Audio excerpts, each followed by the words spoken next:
ಯಾಕೆ ಸರ್ ಇಲ್ಲೇ ಕೂತಿದ್ರಿ? ಚುನಾವಣೆ ಮುಗಿದು ಆಲ್ರೆಡಿ ಹೋದ. ಚುನಾವಣೆ ಮುಗಿದಿಲ್ಲೇನು, ಮೇಯರ್ ಚುನಾವಣೆ ಮುಗಿದಿದೆ. ಭಾರತೀಯ ಜನತಾ ಪಾರ್ಟಿ ಅಭ್ಯರ್ಥಿ MS ಕರಜೋಳಿಗೆ 46 ಮತಗಳಲ್ಲಿ 24 ಮತಗಳು ಆಗಿರುತ್ತದೆ. ನಾವೆಲ್ಲರೂ ಕೈ ಎತ್ತುವಾಗ ನಾವು ಖಾಸಗಿಯಾಗಿ ಒಂದು ಲೆಕ್ಕ ತಗೊಂಡು ಮತ್ತು ಕಾಂಗ್ರೆಸ್ ಅಭ್ಯರ್ಥಿಗೆ ಎಷ್ಟು ಮತ ಬಿದ್ದವು ಅನ್ನೋದು ಎಲ್ಲರೂ ನಮ್ಮ ಕಾನೂನು ಸಾಕ್ಷಿ.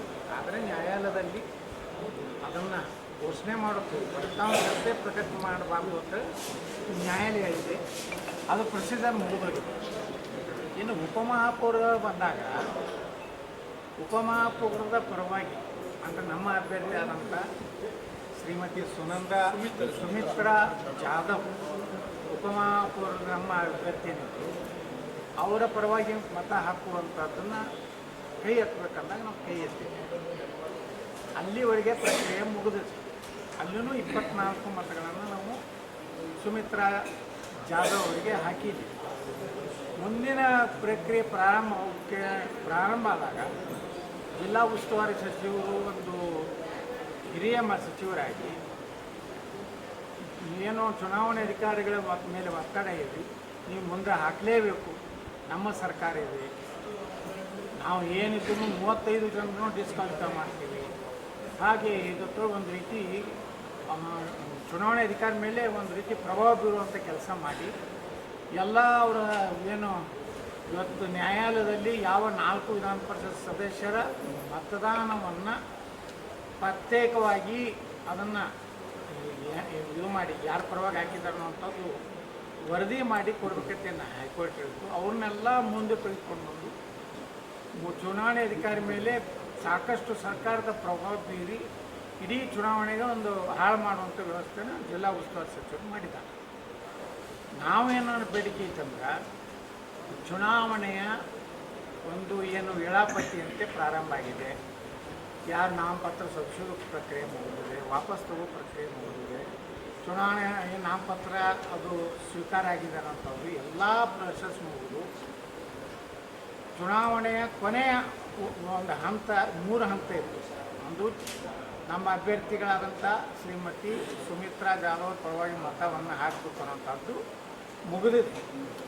2ನೇದ್ದು, 3ನೇದ್ದು, 4ನೇದ್ದು ಅದನ್ನು ಏನು ನಮ್ಮ ಚುನಾವಣಾಧಿಕಾರಿ ಮಾಡದೆ ಪ್ರಭಾವಿ ಸಚಿವರ ಒಂದು ಒತ್ತಡಕ್ಕೆ ಅವರ ಒಂದು ಸರ್ಕಾರ ನಮ್ಮದೈತೆ ಅನ್ನೋಂಥ ಭಯದ ಒಂದು ವಾತಾವರಣ ನಿರ್ಮಾಣ ಮಾಡಿದಾಗ ದಿಢೀರನ್ನೇ ಮುಂದೂಡಿ ಹೋಗಿಬಿಟ್ಟಾರೆ. ಆದರೆ ಯಾವುದೇ ಒಂದು ಚುನಾವಣೆ ಪ್ರಕ್ರಿಯೆ ಪ್ರಾರಂಭ ಆದಮೇಲೆ ಪೂರ್ಣ ಪ್ರಮಾಣದಲ್ಲಿ ಅದರ ಎಲ್ಲ ಹೈಕೋರ್ಟ್ ನಿರ್ದೇಶನದಂತೆ ಪ್ರಕ್ರಿಯೆ ಮುಗಿಸಿ ಹೋಗಬೇಕು. ಡಿವಿಷನಲ್ ಕಮಿಷನರು ಚುನಾವಣಾಧಿಕಾರಿ ದಿಢೀರನ್ನೇ ಅವರು ಮುಂದೂಡಿದ್ದಾರೆ ಅಂದರೆ ಯಾವವರೆಗೆ ಮುಂದೂಡಿರಿ? 5 ನಿಮಿಷ, 10 ನಿಮಿಷ, 1 ಗಂಟೆಯೋ ಅರ್ಧ ಗಂಟೆಯೋ ಏನೂ ಹೇಳಿಲ್ಲ. ಅವ್ರಿಗೆ ಏನೇ ಮುಂದೂಡಿದ್ರು ಸಹ ಸಾಯಂಕಾಲ 5:30 ಏನು ಸರ್ಕಾರಿ ನಿಯಮದ ಪ್ರಕಾರ 5:30 ತನಕ ನಮ್ಮ ಸರ್ಕಾರಿ ಕಚೇರಿಗಳ ನಿಯಮ ಇದೆ. ಅಷ್ಟರೊಳಗಾಗಿ ಉಳಿದ ಪ್ರೊಸೆಸ್ಸನ್ನು ಮುಗಿಸಿ ಈ ಚುನಾವಣೆ ಏನು ಎಲ್ಲಿ ಮತ ಎಣಿಕೆ ಆಗಿದೆ ಮಾನ್ಯ ಉಚ್ಚ ನ್ಯಾಯಾಲಯಕ್ಕೆ ವರದಿ ಸಲ್ಲಿಸ್ಬಿಟ್ಟು ಅನ್ನೋಂಥ ಪ್ರಕ್ರಿಯೆಯನ್ನು ಬಿಟ್ಟು ದಿಢೀರನೇ ಅವರು MB ಪಾಟೀಲ್ರ ಒಂದು ಏನವರ ಪ್ರಭಾವದಿಂದ ಅವರು ದಿಢೀರ್ ಎದ್ದು ಹೋಗಿದ್ದಾರೆ. ಆದರೆ ನಾವೆಲ್ಲ ಏನು 24 ಜನ ಇದ್ದೀವಿ, ನಮ್ಮ ಭಾರತೀಯ ಜನತಾ ಪಾರ್ಟಿಯ ಬೆಂಬಲಿತರು ನಾವೆಲ್ಲ ಅಂತೇಳಿ 5:30ವರೆಗೆ ನಮ್ಮ ಚುನಾವಣೆ ಇನ್ನೂ ನಾವು ನಿರೀಕ್ಷೆಯಲ್ಲಿದ್ದೀವಿ. ವಿಭಾಗ ನಿಯಂತ್ರಣಾಧಿಕಾರಿಗಳೇನು ನಮ್ಮ ಆಯುಕ್ತರಿದ್ದಾರೆ ಮತ್ತು ಪ್ರಾದೇಶಿಕ ಆಯುಕ್ತರಿದ್ದಾರೆ, ಬಂದೇ ಬರ್ತಾರೆ 5:30ವರೆಗೆ. ಈಗ ಸಮಯ 4 ಗಂಟೆ 15 ನಿಮಿಷ ಇದೆ. ನಮಗೆ ವಿಶ್ವಾಸ ಇದೆ ನಮ್ಮ ಪ್ರಾದೇಶಿಕ ಅಧಿಕಾರಿ ಮತ್ತು ಚುನಾವಣಾಧಿಕಾರಿ ಮೇಲೆ 5:30ಗೆ ಬಂದು ಉಳಿದ ಏನೋ ಉಳಿದಿದೆ ಅದನ್ನು ಮುಗಿಸಿ ಹೋಗ್ತಾರೆ ಅನ್ನೋ ವಿಚಾರದಿಂದ ನಾವೆಲ್ಲ ಇಲ್ಲೇ ಟೆಂಟ್ ಮುಟ್ಟಿದ್ದೀವಿ. 5:30ವರೆಗೆ ಅವ್ರು ಬರದೇ ಇದ್ದರೆ ಏನು ಮಾಡಬೇಕು ಅನ್ನೋದು ನಾವು ಎಲ್ಲರೂ ನಿರ್ಣಯ ಮಾಡ್ತೀವಿ. Yes, thank you.